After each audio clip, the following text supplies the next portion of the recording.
So recently I had started learning C#, which I now use as the scripting language of Godoy rather than GD script.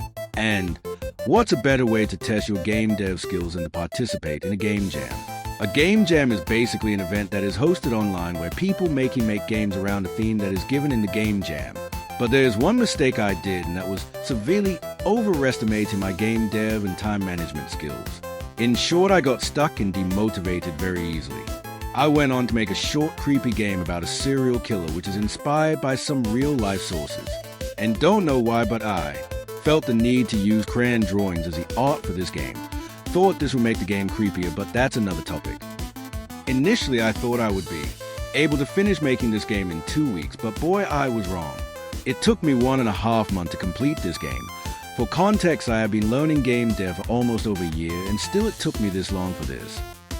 It's a little shameful to admit, but the main issue for me was my own lack of variety in my game dev skills.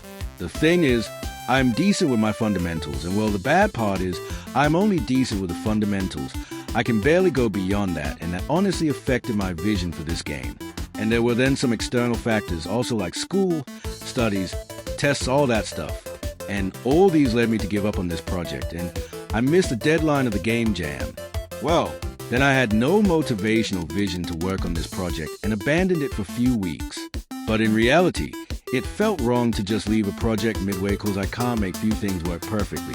And thinking this, I went to the greatest being in existence, you can go to take advice, ChatGPT. Yeah, I took motivation from him. But surprisingly, the motivation worked, and I got back into making the project.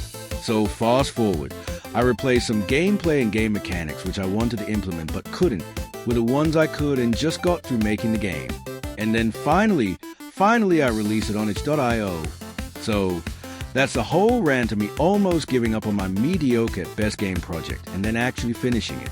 If you want to play it, go play. It's on itch.io for free. Here's the link. If you don't want to play, it's your choice. No problem. Well, till then, bye and see you soon. Maybe.